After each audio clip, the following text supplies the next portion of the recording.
Bom dia, irmãos, graça e paz, amém? Amém. Estão felizes? Amém, glória a Deus. Muito. Uma semaninha um pouco agitada, mas faz parte, né? Deus é soberano sobre tudo, sobre todos. Deus é bom em todo o tempo, independente das circunstâncias, amém? Essa semana aí ficamos um pouco, moramos em Ilho e ainda ficamos ilhados lá um pouco. Alagou, encheu, subiu. Mas Deus é bom em todo o tempo, a gente pode ver o cuidado dele, né? Eu não vou me contar os detalhes dos testemunhos aqui, porque senão vai muito tempo e eu não vou conseguir ministrar aquilo que Deus tem para ministrar. Mas eu posso dizer para você que nos momentos mais difíceis, Deus sempre está lá. Talvez a gente não consiga enxergar, mas pode ter certeza que através da fé, da esperança que nós temos nele, Ele está lá, amém? Talvez você chegou aqui e não está entendendo muito o que está acontecendo hoje aqui. Talvez você não está habituado com esse ambiente de igreja e tal. Mas Deus está aqui. Amém. Deus, Ele não é apenas um Deus que é contado em uma história. Deus, Ele é real e Ele é verdadeiro. E Ele transforma vidas, Ele transforma corações. Ele ainda cura, Ele ainda liberta. Ele ainda pega aqueles que não são para confundir os que são.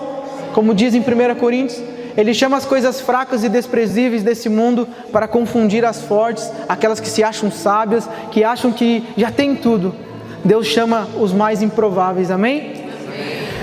Quero ministrar uma palavra que Deus tem falado muito comigo durante essa semana, durante alguns dias. Para quem está fazendo a leitura anual, né? Estamos terminando aí o livro de Êxodo. Abra a Bíblia em Êxodo capítulo 12, por favor. Você que tem ela aí. E você que está aqui conosco, que ainda não tem uma Bíblia física, pode nos procurar, pode me procurar no final, procurar minha esposa. Nós temos um projeto chamado Projeto Nazaré, que tem o intuito de distribuir Bíblias de forma gratuita, para que as pessoas conheçam o Cristo revelado nas Escrituras. Essa é a forma de nós conhecermos a Deus, que às vezes nós oramos: Deus, eu quero te conhecer. Como que nós vamos conhecer a Deus? É óbvio que é pelo Espírito Santo, mas também Ele deixou isso daqui, que é o manual de vida, é a carta do nosso Pai. Tudo que nós precisamos, tudo que nós queremos viver está aqui. E se você não tem uma Bíblia física, pode nos procurar. Se nós não tivermos em estoque, nós vamos procurar comprar e entregar em tuas mãos, amém?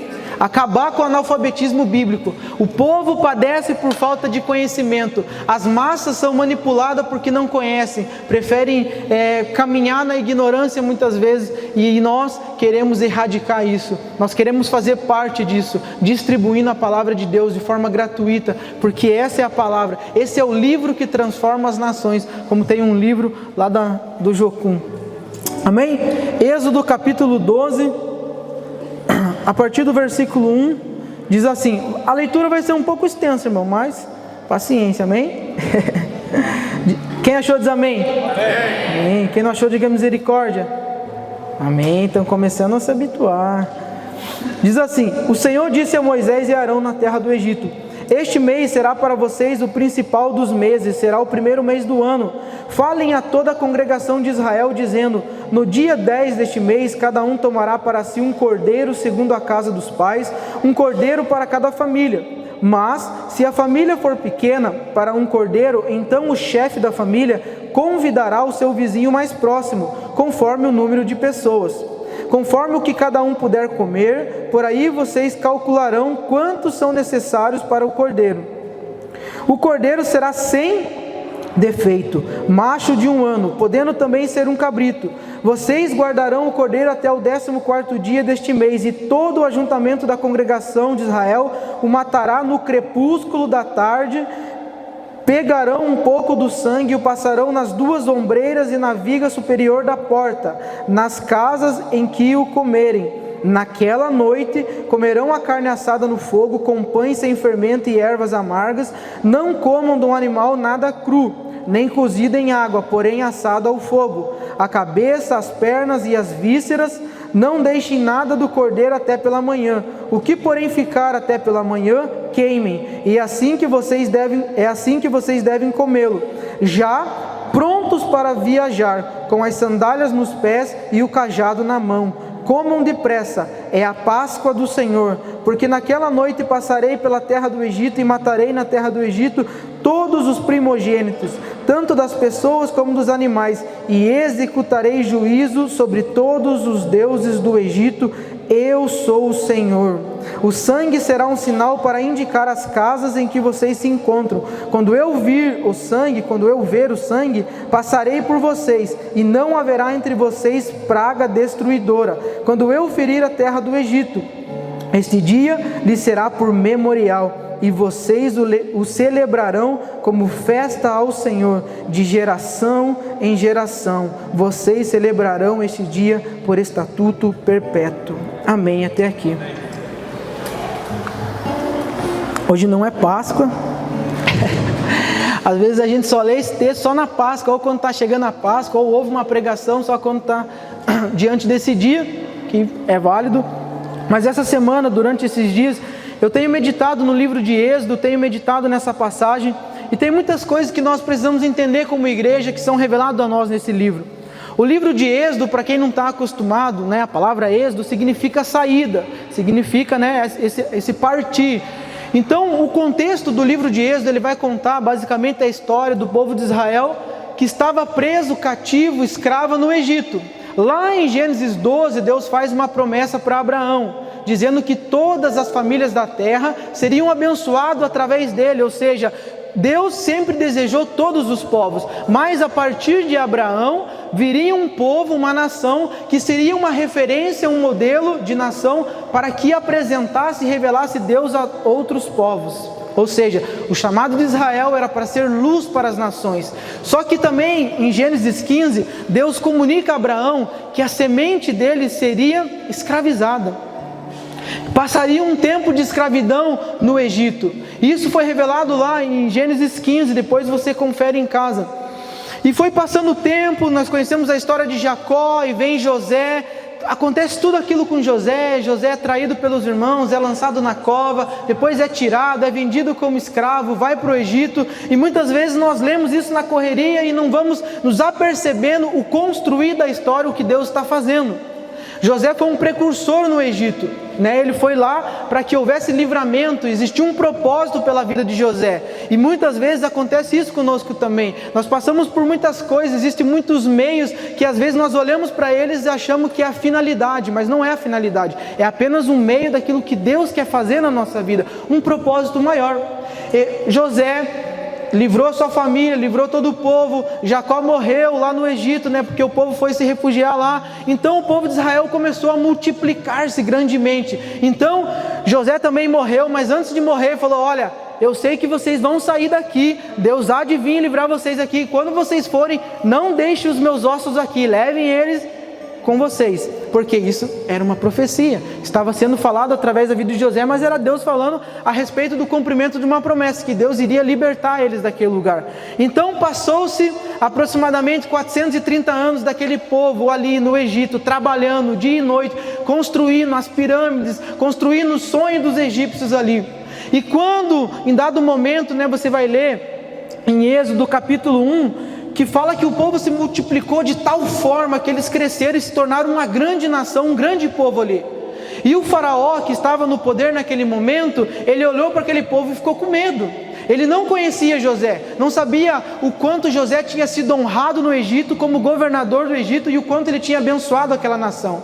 Então, uma vez que ele tinha medo, essa insegurança, olha, eu acho que esse povo vai se rebelar contra nós, então é melhor nós o quê? Escravizar eles ainda mais. Então começou-se um jugo muito pesado mesmo, e aquele povo começava só a trabalhar, e era aquela rotina, e eles talvez esqueceram daquilo que Deus tinha falado e das promessas que eles carregavam como povo de Deus.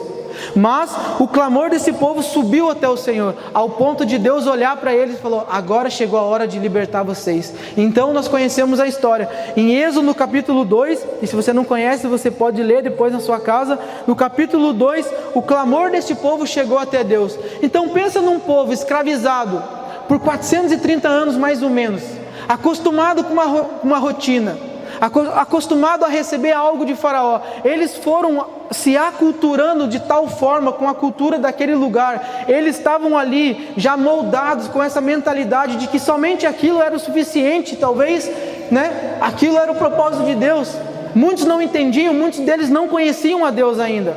Mas então Deus faz nascer um menino, e antes de nascer esse menino acontece também toda a perseguição dos primogênitos. que também vai acontecer lá na época de Jesus, mas essa é outra história. Porque sempre que Deus deseja fazer algo novo, existe essa perseguição também, essa tentativa de abortar aquilo que Deus está construindo. Mas nasce Moisés. No capítulo 2 nós vemos o nascimento de Moisés, aconteceu algo incrível ali, é um milagre, toda a vida de Moisés é um milagre, a educação dele é uma loucura, porque a mãe dele tentou esconder ele, porque havia uma ordem, do próprio faraó, que matasse todos os meninos que tivessem 2 anos para baixo do sexo masculino, na tentativa, porque de alguma forma ele sabia que algo ia acontecer. Então Satanás, o próprio diabo, usando aquele governo corrupto e maléfico ali, deu essa ordem e os meninos foram mortos, mas ela conseguiu esconder Moisés por um certo tempo. Mas depois nós vemos um milagre, porque ela entrega ele, vai lá, coloca no rio a irmã dele, depois ela fica espiando, ele fica lá, vem a filha de Faraó e tal, e vê ele ali, resgata ele, e a irmã dele chega para a filha e fala: olha, eu conheço uma ama de leite que pode cuidar desse menino. E aí a própria mãe de Moisés educa ele por um período de tempo e ainda recebendo um salário. Isso é loucura, não? E depois ela entrega ele para a filha de Faraó e ele recebe toda a cultura, toda a educação do Egito. E no capítulo 3 é o chamado de Moisés. Isso apenas como introdução, irmão, só para a gente entender o que se trata, como que é o contexto da história desse povo todo escravizado, dessa mentalidade que foi formando neles, foi gerando um caráter, foi gerando um costume que lá na frente daria alguns problemas. E no contexto, nós vamos lendo ali no começo de Êxodo, quando Deus desejou libertar o povo, Ele levantou Moisés, levantou Arão, Ele pegou e começou a comunicar aquilo que Ele queria fazer. Mas o povo não sabia, o povo não conhecia Deus, então como que eles iriam acreditar que tinha um Deus que queria libertar eles daquele lugar? Então Deus começou a usar a vida de Moisés, de Arão, e falou: olha, se apresente para Faraó e fale que deixe o meu povo ir. Você vai ler repetidas vezes isso no livro de Êxodo, ali no começo: olha, deixe o meu povo ir. Então esse povo começou a receber essa palavra de Deus. Moisés chega a Faraó, Faraó fica com o coração duro, só que Deus também endurece o coração de Faraó, sabe por quê? Para mostrar que Ele é Deus, para mostrar que não é o favor de Faraó que iria libertar aquele povo, que não era Faraó que iria salvar aquele povo, e nem seria porque aquele povo era um povo especial e eles eram os melhorzinhos e porque Deus iria salvar eles, não. Deus queria revelar o seu braço forte. Então quando Deus fala: olha Moisés, eu vou estabelecer juízo sobre o Egito para que vocês entendam que vocês estão sendo resgatados pelas fortes mãos do Senhor. Então nós conhecemos ali, através da leitura, as 10 pragas que vem no Egito: água transformada em sangue, pragas das rãs, pragas dos piolhos, praga das moscas, peste dos animais, úlceras e tumores, chuva de pedras e saraiva, praga de gafanhotos, trevas sobre o Egito. E a última praga que precedeu esse capítulo aqui, que é a praga, a morte dos primogênitos. Isso daqui foi loucura, porque quando Deus falou que ia mandar essa última praga, Ele preparou o povo. Ele falou: olha, agora vocês vão entender o que é a Páscoa, eu vou estabelecer a Páscoa. Pegue o cordeiro, mate o cordeiro, vocês vão comer, mas o sangue passe nos umbrais da porta, porque quando o anjo destruidor passar pelo Egito, executando o juízo, aonde ele vê o sangue nos umbrais da porta, ele não vai entrar nessa casa, e vai ter livramento. E aí aconteceu, e nós lemos na história aqui, nós lemos o capítulo todo, se você vai entender o que Deus queria realmente fazer. Então o que aconteceu naquela noite? Realmente o anjo destruidor passou, e onde não tinha a marca do sangue do cordeiro, houve morte e houve destruição. Mas na casa daquele povo, que era o povo de Deus, onde tinha a marca do sangue, houve vida, houve livramento. O anjo destruidor não passou ali. E o povo do Egito, o faraó, ficou desesperado, porque todos os primogênitos, os seus filhos morreram, os animais morreram. E ele falou: olha, pega Moisés, esse povo, e vai-se embora daqui, porque nós não aguentamos mais. Mas o que isso nos ensina? O que isso tem para traduzir para nós na linguagem de hoje? Primeiro ponto que nós percebemos: um livramento da morte através do sangue. Ou seja, o sangue era um sinal para que o anjo destruidor ou a morte não entrasse naquela casa. E está ali em Êxodo 12.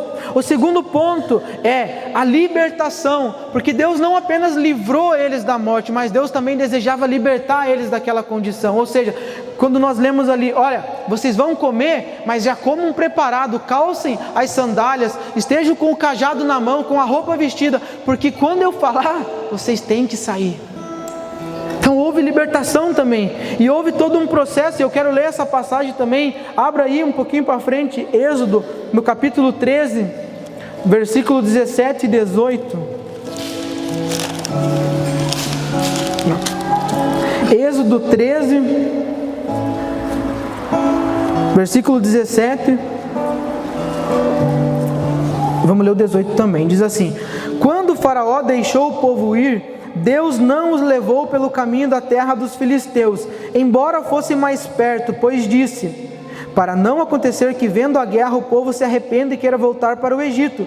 Porém, Deus fez o povo rodear pelo caminho do deserto, perto do Mar Vermelho. Os filhos de Israel saíram do Egito organizados como um exército. Então olha que interessante, isso fala para nós a respeito de processo. Então o que Deus estava ensinando para esse povo? A questão do livramento, libertação, processo e também o propósito. Então olha que interessante, quando esse povo saiu ali, naquela noite que o anjo da morte passou e houve morte, houve choro, clamor, eles se prepararam, saíram com suas famílias. Deus não levou eles pelo caminho mais perto. Deus fez eles caminharem um pouquinho mais, para quê? Para que eles não vissem a guerra ali, os filisteus, e eles acabassem desanimando e quisessem voltar para o Egito. Então com Deus não tem atalhos, Deus ele tem um caminho, amém? Nós é que gostamos muitas vezes de pegar alguns atalhos, a rota mais curta. E eu não sei se você já teve essa experiência, mas quem nunca? Acho que hoje eu vou fazer um caminho diferente aqui. Aí você toma um atalho, toma um caminho diferente e de repente você se vê numa enrascada. É uma via bloqueada, é algo que aconteceu, um acidente no trânsito que você pega e fala: por que eu vim por aqui? Era para ser mais rápido, mas agora retardou a minha chegada onde eu queria, no meu destino. Então com Deus não tem atalhos. Deus ele é muito pedagógico. Então pensa comigo, esse povo passou mais ou menos 430 anos sendo açoitado, vivendo como escravo. Eles não tinham a mentalidade de um exército, eles não tinham a mentalidade de um povo realmente alinhado com o propósito de Deus. Eles haviam esquecido muito daquilo que Deus tinha prometido e falado para Abraão. Então se eles vissem a guerra ali de primeiro momento, eles iam desanimar. Então Deus levou eles por um caminho, e isso nós podemos entender como um processo, aonde Deus queria ensinar a eles alguma coisa. Então não era apenas livramento de morte, libertação, processo, mas também havia um propósito. Qual era o propósito de Deus tirar esse povo do Egito? Era levar eles para onde? Para Canaã, para a terra prometida. Havia uma promessa: olha, eu vou dar a vocês uma terra, um lugar onde vocês vão habitar. E como eu falei no começo, eles seriam um povo modelo. Eles seriam um povo que deveriam apresentar a Deus a outras nações, um povo que seria luz para as nações, que iriam não se envolver com a idolatria, com o pecado, com a cultura corrompida dos outros povos, mas iriam influenciar os povos, porque é o desejo de Deus sempre. Toda a terra é dele, todos os povos pertencem a ele. Israel não é o único povo de Deus, embora exista uma promessa sobre eles. Eu não quero falar sobre isso, eu acredito em Israel, não sou antissemita, mas eles não são o único povo. Deus sempre desejou todos os povos, seja Portugal, seja o Brasil, seja a Suíça, seja qual nação dessa terra, Deus sempre desejou todos os povos, amém? Então não pode haver no nosso coração às vezes um preconceito com outras línguas, etnias, outros povos. Por quê? Porque todos os povos pertencem àquele que é digno. Aleluia. Toda a terra é dele. Mas Alessandro, por que você está falando tudo isso? Talvez eu não estou entendendo nada. Talvez você nunca entendeu a Páscoa, nunca entendeu o contexto dessa passagem, mas o livro de Êxodo fala sobre essa libertação. E isso traz uma figura que quando nós começamos a perceber e a entender, linkar uma coisa com a outra, e nós vamos para o Novo Testamento, nós vamos perceber o que Deus realmente estava querendo estabelecer. Porque Deus ele é Senhor sobre toda a história, e em nenhum momento ele perde o controle. Ele é Senhor sobre todo o tempo, amém? Então, quando nós lemos o livro de Êxodo, a partir da perspectiva daquilo que Deus realmente queria fazer e da revelação que nós temos no Novo Testamento, nós vamos perceber que esse livramento de morte através do sangue, na verdade, Deus já estava preparando o povo e ensinando eles de alguma forma a respeito do Cristo, de Jesus. E no Novo Testamento isso é revelado, né? Ali, assim como eles mataram o cordeiro, sacrificaram o cordeiro, pegaram o sangue dele, passaram nos umbrais da porta, a Bíblia vai dizer, quando João Batista vem trazer o testemunho, qual o testemunho que ele dá de Jesus? Esse é o que? O Cordeiro de Deus que tira o pecado do mundo. João 1,36. Então Deus estava sendo muito pedagógico com esse povo, para que eles entendessem que não era o cordeiro que tinha poder, mas que era Deus, que era Ele quem estava fazendo aquela ação, e que eles precisavam reconhecer a figura de Deus como seu Salvador e o seu resgatador. Então no Novo Testamento, uma aplicação para nós é a redenção. Somos livres da morte através do sangue, do sacrifício de Jesus que pagou o preço por nós. 1 Pedro 1,18, abra aí rapidinho. Quer colocar aí, Maria, para nós ganharmos tempo, senão nós vamos se deter muito aqui. Me ajude. Aê, vamos ler aqui, ó. Pois sabem que não foi por meio de coisas perecíveis como prata ou ouro que vocês foram redimidos da sua maneira vazia de viver, transmitida por seus antepassados. Próximo. Mas pelo precioso o quê? Sangue de Cristo, como de um cordeiro, sem o quê? Sem mancha e sem defeito. Próximo. Conhecido antes da criação do mundo, revelado nestes últimos tempos em favor de vocês. Próximo. Por meio dele vocês creem em Deus, que o ressuscitou dentre os mortos e o glorificou, de modo que a fé e a esperança de vocês estão em quem? Em Deus. Então, assim como aquele cordeiro foi sacrificado ali e aquele povo celebrou a Páscoa, Jesus é o nosso cordeiro pascal. Jesus é o cordeiro que tira o pecado do mundo, assim como o sangue que foi passado nos umbrais da porta e o anjo da morte não conseguiu entrar ali ou passou por cima. Assim, se o sangue de Jesus está em nossa vida, nós temos livramento de morte. Mas que morte é essa, Alessandro, que você está falando? Quer dizer que eu nunca vou morrer? Fisicamente um dia nós vamos morrer, mas existe uma esperança de vida eterna. Talvez você nunca parou para pensar sobre isso, mas todos nós éramos escravos e condenados à morte. Se você ainda não recebeu Cristo no seu coração, se você ainda não entendeu que Cristo é o teu Senhor e teu Salvador, você ainda é condenado à morte. Romanos 3,23 vai dizer: todos pecaram e foram destituídos da glória de Deus. Romanos 6,23 diz que o salário do pecado é a morte. Ou seja, se nós somos pecadores, qual que é o nosso salário? É a morte. Ou seja, nós somos escravos do pecado e do mundo. Essa é a condição do homem caído. Não existe ninguém bom nessa terra, não existe ninguém que possa falar assim: olha, mas eu sou um bom pai, eu sou uma boa mãe, eu trabalho direitinho, eu tenho uma moral, eu tenho uma ética. Isso não vai te salvar. O que vai te salvar é o sacrifício de Jesus, é o sangue dele, como nós lemos aqui, que foi oferecido para nos resgatar da morte, do poder das trevas e do pecado, da condenação que era nossa. Amém? Amém. Então esse ponto da redenção fala sobre esse livramento de morte. Irmãos, nós somos condenados, não há vida sem Jesus. A nossa condição como pecadores é a morte eterna. E talvez você nunca parou para pensar sobre isso, e talvez nunca foi te ensinado isso, mas não existe salvação fora de Jesus. Não existe como nós nos salvarmos pelas nossas próprias obras. Não foi com ouro e nem com prata que Ele nos resgatou, mas foi com o sangue precioso do Cristo, do Cordeiro de Deus que tira o pecado do mundo. Você pode ter a sua moral, a sua ética, como muitos se gabam por aí, mas isso não vai te fazer uma pessoa limpa, uma pessoa livre da morte. O que vai te fazer livre é o sangue de Jesus. E olha como Deus é pedagógico.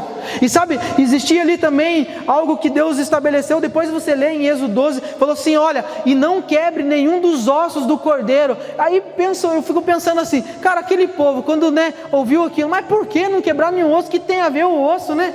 Mas lá na frente, na revelação de Cristo no Novo Testamento, João vai escrever que quando Jesus foi crucificado na cruz, e ali por causa das festas eles já queriam tirar eles dali, né? Então o que eles faziam? Geralmente eles quebravam os ossos da perna para que aquele que ainda estava agonizando na cruz não conseguisse se apoiar, porque uma das formas de tentar sobreviver na crucificação era se esticando todo sobre aquilo dali, se firmando para tentar respirar.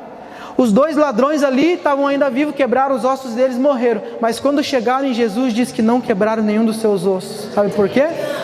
Porque havia uma profecia que nenhum dos seus ossos seria quebrado. Olha como Deus é pedagógico. Então Deus estabeleceu um ritual, uma celebração, mas existia algo, e este é o poder do Antigo Testamento. O Antigo Testamento é a sombra das coisas que viriam no futuro, amém? Estão conseguindo entender? Ou seja, era uma projeção daquilo que viria. Então Jesus é esse Cordeiro, e Deus é tão maravilhoso que Ele dá cada detalhe para nós. Então se nós temos redenção, somos livres da morte, nós não podemos mais viver como escravo. Nós não podemos viver segundo a mentalidade deste mundo. Nós não podemos ser governados pelo Deus deste mundo, do presente século. Nós não podemos ser governados pelo dinheiro. Nós não podemos ser governados pelos nossos próprios desejos. E sabe que a estratégia ainda deste mundo é colocar as pessoas para trabalhar, porque quando esse povo, Moisés chegou diante de Faraó e falou: olha, nós precisamos ir para o deserto para adorar. Faraó falou: não, vocês estão pensando demais, estão ociosos demais, vamos dobrar a carga para que vocês trabalhem e não fiquem pensando nessas bobagens aí. Irmão, qual é hoje o Deus que sai da maioria das pessoas? Aí, meu irmão, como é que está você? Estou na correria, rotina, preso, nem sabe, está fazendo as coisas e nem sabe por que está fazendo. Vive numa rotina tão acelerada, gastando o seu tempo, gastando a sua energia, a sua saúde, se desgastando continuamente apenas para sobreviver, e não entende a verdadeira vida, ainda está escravizado pelo sistema deste mundo. Mas Deus não nos chamou para isso. Deus nos redimiu, nos comprou com seu sangue, para que nós não vivamos como escravos do pecado e deste mundo. Segundo ponto, Ele não apenas pagou o preço pelo nosso pecado, Ele não quitou apenas a dívida, porque nós não conseguiríamos pagar essa dívida. Pensa aí num boleto bem alto, mas bem alto mesmo, que não existia salário no mundo que conseguiria pagar. Esse era a nossa dívida. Essa era a nossa dívida, algo que nós não poderíamos quitar de forma alguma. Apenas uma pessoa conseguiria fazer isso, e fez por nós, que é Jesus Cristo. Ele pagou o preço, mas Ele não pagou apenas a nossa dívida, mas Ele olhou para nós: agora vocês são livres em mim. Ou seja, isso fala sobre libertação. Por isso que quando o povo sacrificou o cordeiro, comeu, Deus falou: olha, calcem os calçados, peguem o seu cajado, estejam vestidos, para que na hora certa vocês saiam. Ou seja, eles estavam num lugar onde eles receberam um livramento de morte, mas existia um momento que eles deveriam sair daquelas casas, ou seja, eles deveriam caminhar. E isso fala sobre libertação, amém? Que nós encontramos em Jesus. Somos libertos por Jesus da condição de escravos e condenados, e passamos a ser o quê? Filhos de... Capítulo 1, versículo 13 vai dizer: Ele nos transportou do império das trevas e nos transportou para o reino do Filho do seu amor. Ou seja, aquele que era escravo agora é filho do seu amor, agora é filho do seu reino. Irmão, que coisa maravilhosa é essa? É isso que nós temos em Jesus. Não adianta nós queremos nos apegarmos à lei, ao nosso puritanismo rigoroso, achar que as nossas obras vão ser o suficiente para nos tirar deste lugar. Irmão, não vai ser suficiente. Não existe religião no mundo que possa nos libertar. É apenas Jesus. Ele nos libertou, Ele que nos arranca do império das trevas e nos coloca no reino do Filho do seu amor. Isso fala sobre libertação, amém? Qual é a nossa condição hoje? Será que realmente nós somos libertos? Será que no momento que nós entendemos o sacrifício de Jesus, que o sangue dele pagou por nossos pecados, será que realmente nós já nos vestimos do novo homem? Como o pastor pregou domingo passado aqui, será que nós estamos com o nosso cajado na mão e realmente saímos dessa condição de escravo? Ou ainda nós vivemos com essa mentalidade do mundo? Irmão, isso é terrível. Em 2 Coríntios 5,17 vai dizer: nós somos nova criatura em Cristo, as coisas velhas se passaram e tudo se fez novo. E por que nós queremos viver o velho ainda? Por que nós queremos viver ainda com a velha mentalidade, com os mesmos costumes? Por que ainda nós queremos ter as mesmas atitudes? Nós ainda queremos ser da mesma forma? Irmão, tudo se fez novo em Cristo Jesus. Sabe o porquê que nós vivemos nessa condição? Porque ainda talvez nós não entendemos a condição que Deus nos permite viver.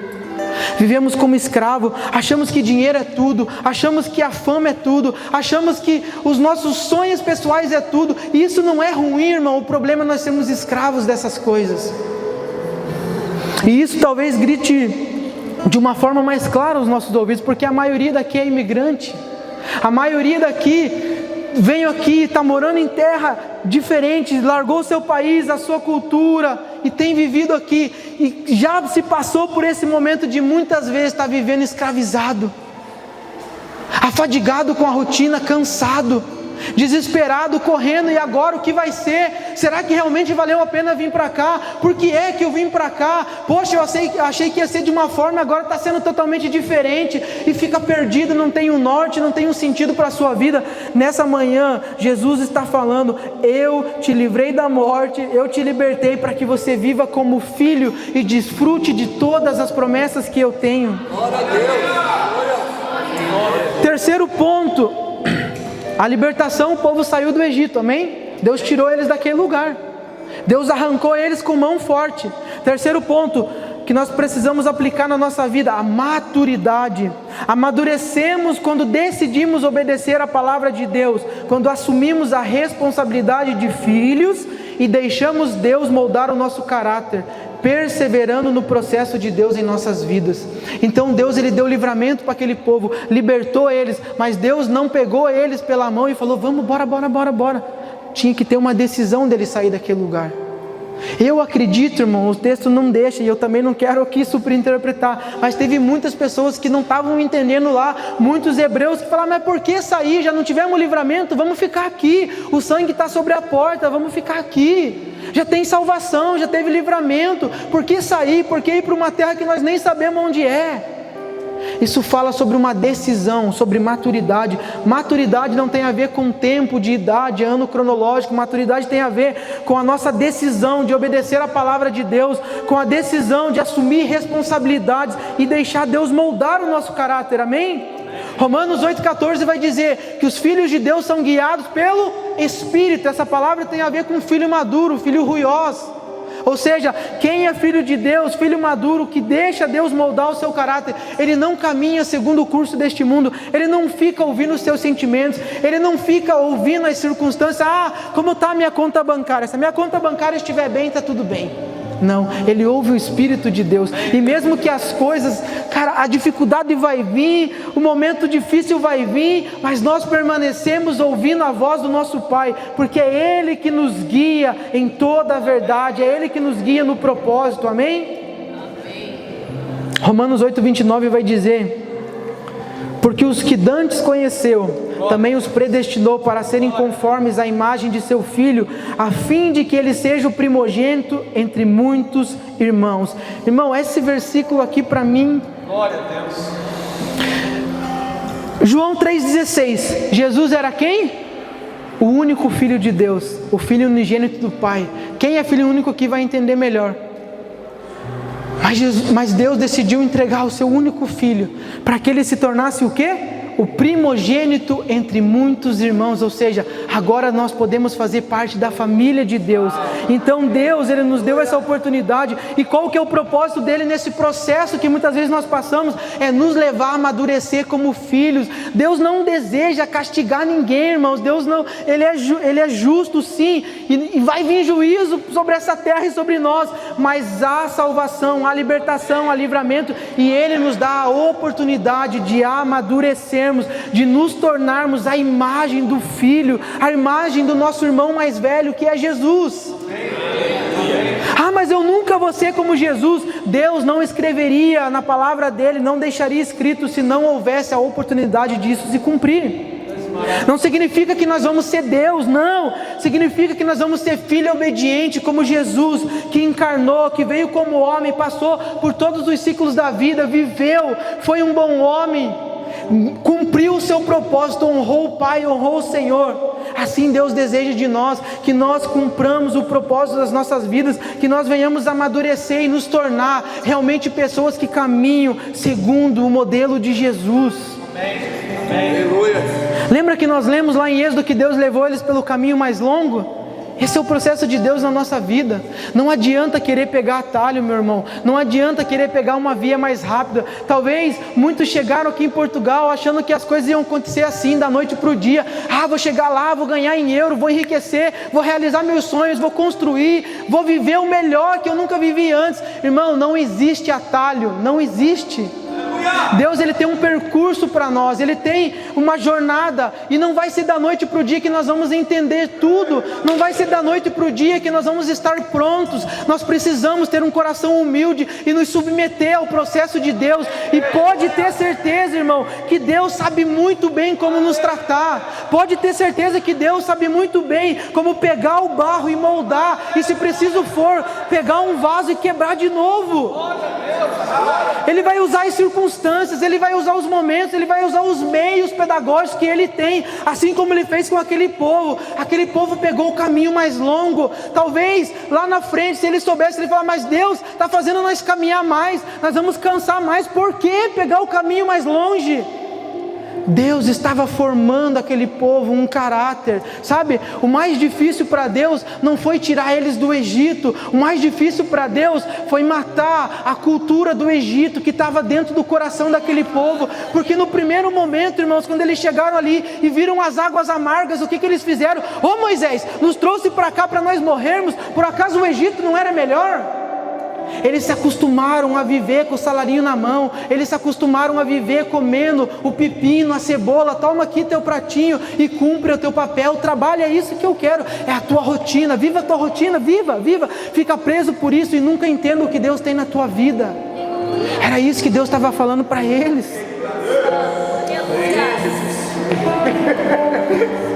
Você acha que conosco é diferente, irmãos? Não é.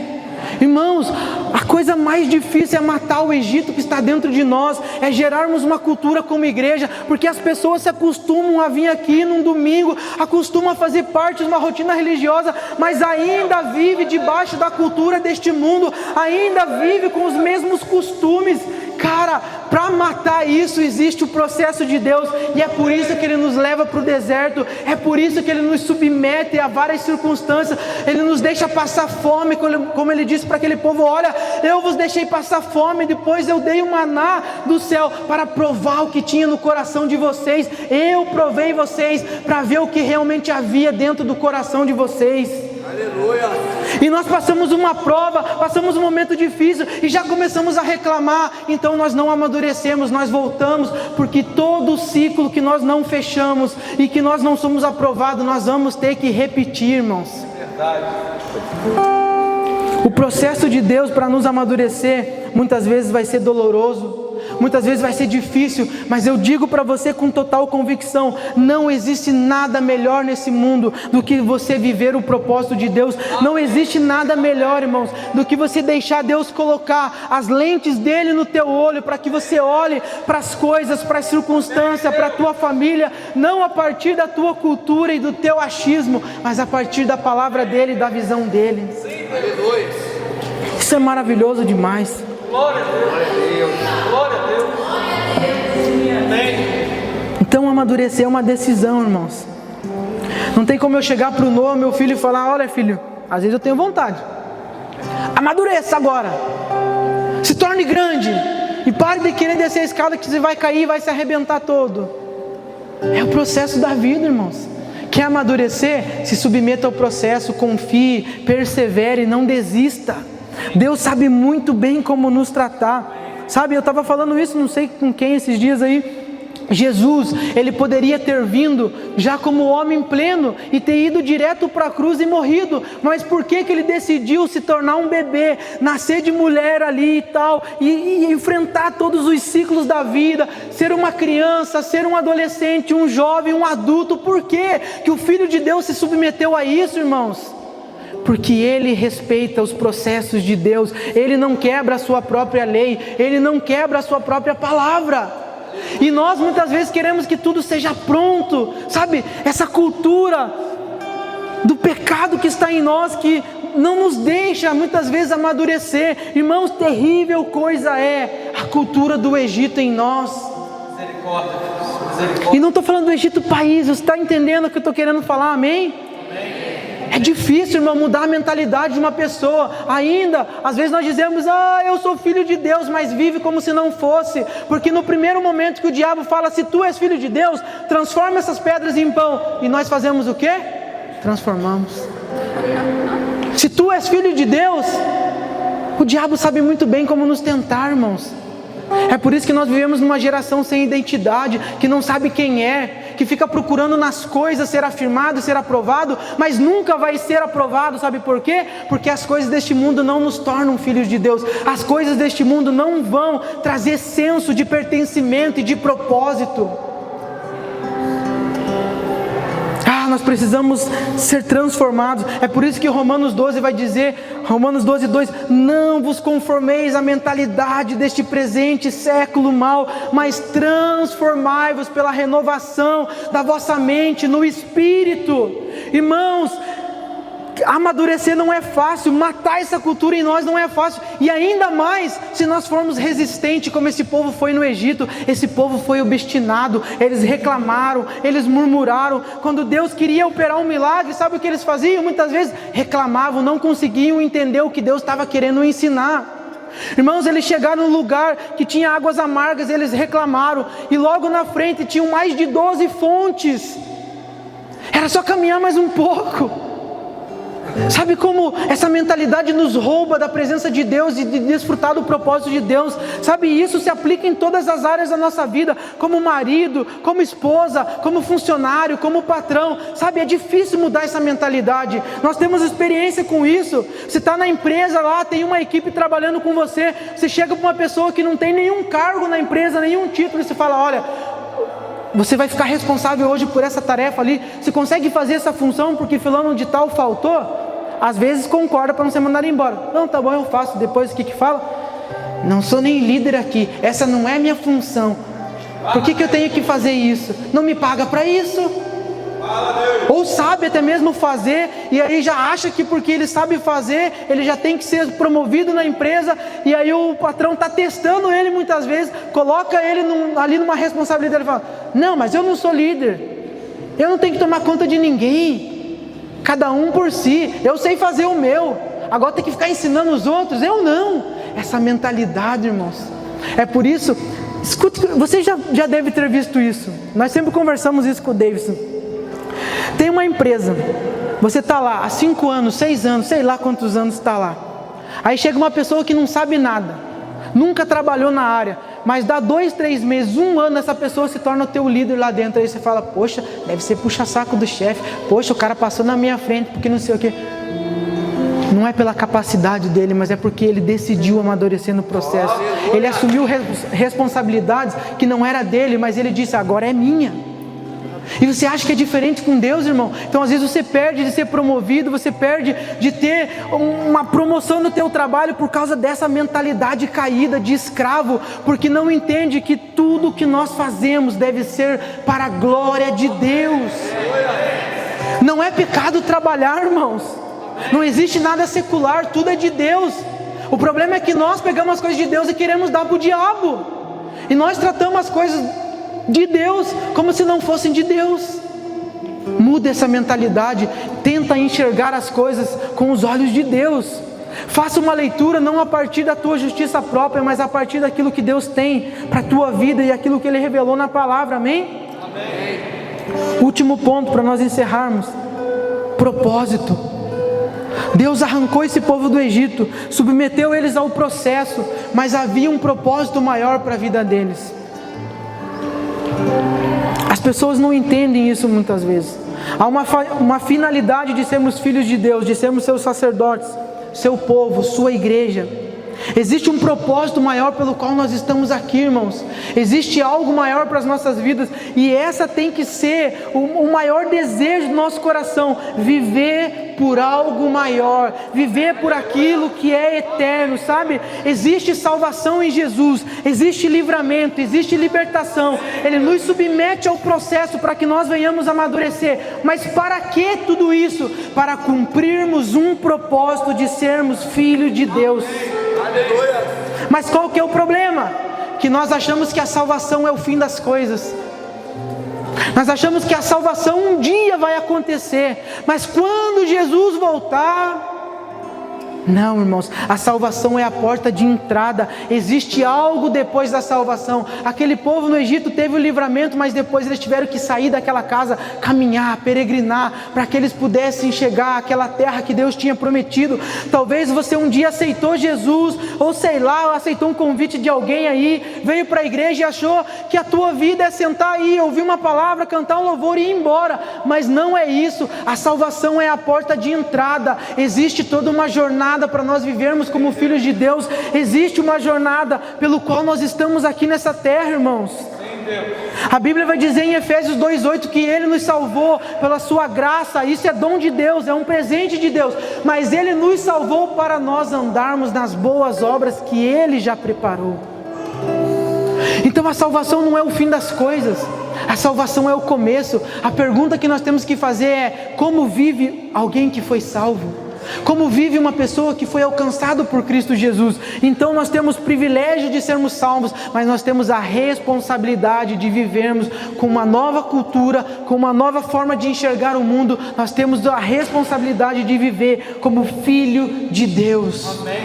Amém? Amém? Então talvez você ainda não entendeu o propósito da tua vida, mas o Senhor pode te revelar.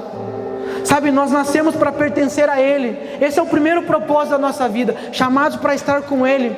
E o segundo propósito qual é? Fazer discípulos de todas as nações. Sabe, trabalhar, ter uma boa profissão, fazer as coisas que nós fazemos no nosso dia a dia. Tudo isso é um meio, isso não é um fim. Pelo amor de Deus, não ache que isso é um fim em si mesmo. Não ache que estar lá operando aquela máquina vai ser isso para o resto da tua vida. Misericórdia se for só isso, irmãos. Misericórdia se for a nossa vida essa rotina que muitas vezes nos cansa, que muitas vezes nos deixa chateado. Não é só isso, existe um propósito maior. E o propósito de Deus é um propósito eterno. Existe um anseio no nosso coração, um anseio pela eternidade. Talvez você nunca parou para pensar sobre isso, mas existe. Sabe aquela fome por poder? Sabe aquela fome por dinheiro, por fama que nós temos como seres humanos? Sabe o que é isso? Isso é uma fome pela eternidade, por aquilo que é eterno. Mas nós canalizamos isso para as coisas deste mundo. Mas Deus é a nossa fonte, Jesus é a nossa fonte, Ele é a fonte da salvação. E nós entramos por Ele e encontramos um caminho de verdade, de vida plena, de realmente desfrutar da missão que Ele tem para nós. Então a salvação não é um fim em si mesmo, a salvação é a porta de entrada. Existe um reino, existe toda uma jornada. Sabe, irmãos, não tem nada melhor deste mundo do que viver por um propósito eterno, sabe? Não tem nada melhor. Talvez eu não consiga aqui explicar para você, porque essa é a maior frustração de todo pregador. Cara, é difícil explicar aquilo que é eterno usando palavras temporais aqui, muitas vezes usando um discurso. É difícil, mas o poder de Deus está contido, é a palavra de Deus. O poder de Deus não está apenas sobre o pregador, o poder de Deus é o Evangelho que transforma vidas. Sabe, talvez você tenha vivido cansado, sobrecarregado de rotina, talvez você tenha vivido um tempo de depressão, algo que você não entende o porquê que isso está acontecendo, mas eu quero te dizer que existe uma verdade eterna que traz senso de vida, que nos dá alegria, que nos dá, sabe, uma sensação diferente, que nos faz caminhar com convicção, com propósito. Sabe, irmão, existe. Eu não sei te explicar o que é isso, eu só sei que isso queima o nosso coração. E muitas vezes dá vontade de voar, dá vontade de pular, dá vontade de ficar somente no quarto orando, buscando a Deus. É isso, irmãos, é uma verdade eterna que consome as nossas vidas. É uma verdade eterna que é combustível para nós enfrentarmos as lutas, as dificuldades. Jesus disse: olha, no mundo vocês vão ter aflições, mas ter de bom ânimo. Sabe, irmãos, vai ser difícil, não vai ser fácil. Nós vamos chorar, nós vamos sentir tristeza, vamos passar muitas vezes por fome, por frio, por tantas coisas, mas a verdade eterna de Deus vai ser o combustível de cada dia dentro de nós. Essa é a verdade que consome a minha vida. Ah, irmãos, eu não vim lá do Brasil para Portugal para ganhar dinheiro, para montar uma empresa, sei lá fazer o que. Eu vim para cá por um propósito eterno. Sabe qual é o desejo do nosso coração? É que as pessoas conheçam Jesus. Essa é a verdade eterna do Evangelho. Se você ainda não provou disso, daquilo que é eterno, você está perdendo, está gastando a sua vida naquilo que não vale a pena, irmãos. Nossa vida é curta, é passageira. Parece que ontem eu tinha 18 anos, já estou com 30, irmãos. A vida passa rápido. Daqui uns dias nós vamos tombar essa terra, vamos fechar os nossos olhos. E o que será depois? Se hoje fosse o nosso último dia, o que seria? Será que nós poderíamos dizer: eu combati o bom combate, encerrei a carreira, guardei a fé, eu combati o bom combate, eu estou indo para a vida eterna, para o meu lar eterno, para a vida que o meu Pai projetou para mim? Ou será que eu não tenho certeza do que eu vou encontrar do outro lado? Eu não quero colocar medo no teu coração, não é sobre isso, mas é sobre uma verdade eterna. Sabe, irmãos, isso consome a minha vida. Existe prazer em Deus, existe alegria em Deus. Existe, irmãos. Salmo 16:11 vai dizer: na sua presença a plenitude de alegria, na sua destra há delícias perpetuamente. Meus irmãos, se nós por um momento conseguíssemos desfrutar disso, sabe, por um momento provar daquilo que é eterno. Irmãos, a coisa deste mundo, trabalho é cansativo sim, e às vezes nos causa um pouquinho de alegria quando nós recebemos o pagamento. Hoje eu estou feliz, peguei o meu salário, peguei os numerários, ou recebi a transferência, estou feliz. Mas isso passa. Logo depois de pagar as contas já fica meio assim. Mas existe uma verdade eterna, irmãos, e é sobre isso que Deus está comunicando no nosso coração. Ele não te salvou para que você fique aí nesse banquinho bonitinho, ouvindo uma pessoa, como aquele povo queria só ouvir Moisés e falava: vai tu, Moisés, e fale você conosco. Não, Deus conosco, para que nós não morramos. Sabe o que eles estavam falando? Pode morrer você, Moisés, nós não. Moisés já era um cara morto, e muitas vezes nós estamos empurrando o nosso líder, o nosso pastor: vai tu, deixa que eu vivo aqui, no meu jeitinho. Eu só quero sentar nessa cadeirinha e ouvir uma boa palavra e depois ir embora. Só quero ter um combustível para a semana. Esse não é o propósito de Deus. Existe algo maior, irmãos, pelo qual nós estamos aqui. Nós temos sonhado com isso todos os dias. Nós temos clamado e orado a Deus porque nós cremos no poder do Evangelho. Nós cremos que a realidade de Portugal, irmãos, pode ser transformada, que a realidade do Brasil, da Europa, qualquer nação pode ser transformada, mas a partir de entender quem Jesus é, o que Ele fez por nós, o que Ele faz, o que Ele fará. Amém? Se coloque em pé, por favor. Glória a Deus. Glória a Deus. Aleluia. Se você ainda não experimentou essa salvação, Jesus está aqui, irmãos. Aleluia. Jesus está aqui. Talvez você nunca ouviu sobre isso, mas nessa manhã você teve o privilégio de ouvir. Jesus é o único suficiente Salvador. Jesus é o único meio de nós voltarmos ao coração do Pai. Jesus é o único que pode nos livrar da morte eterna. Jesus é o único que pode nos libertar da escravidão, do pecado e deste mundo. Jesus é o único que pode nos submeter ao processo para que nós possamos amadurecer e sermos transformados de glória em glória, para que nós possamos viver em plenitude dentro da nossa casa, da nossa família, no nosso trabalho, aonde nós estivermos, desfrutarmos daquilo que Deus planejou para nós. Comece a orar e comece a falar com Deus nesse momento. Mas eu não sei orar. O que é orar? Orar é conversar com Deus, meu irmão. Não precisa falar bonito, não precisa ter palavras bonitas. Você só precisa abrir o teu coração e se entregar a Ele. Existe um propósito maior para as nossas vidas. Existe uma vida eterna. Existe algo maior. E Jesus está aqui. Senhor, nesse momento eu quero orar, Senhor, e te pedir, Pai, desperta corações aqui nessa manhã. Desperta, Senhor, os teus filhos, Senhor, para viver, Senhor, em plenitude aquilo que o Senhor deseja. Pai, opera a salvação em nosso meio. Jesus, existem pessoas que chegaram aqui com o coração angustiado, com o coração aprisionado. Nessa manhã, seja livre no nome de Jesus. Senhor, entra na vida dessa pessoa, arranca toda tristeza, Senhor, toda depressão, Senhor, toda condição de escravidão, ó Pai, e coloca o teu amor, ó Pai, o teu amor que lança fora todo medo, o teu amor que traz cura, o teu amor, Senhor, que nos mostra que nós somos filhos de Deus. Adore ao Senhor nessa manhã, levante as suas mãos, fale com Ele, Ele deseja tocar o teu coração. Não espere a imposição de mãos de um homem. Deus está aqui e Ele deseja tocar o teu coração. Basta você dar um passo e se entregar a Ele em verdade e em sinceridade, no nome de Jesus.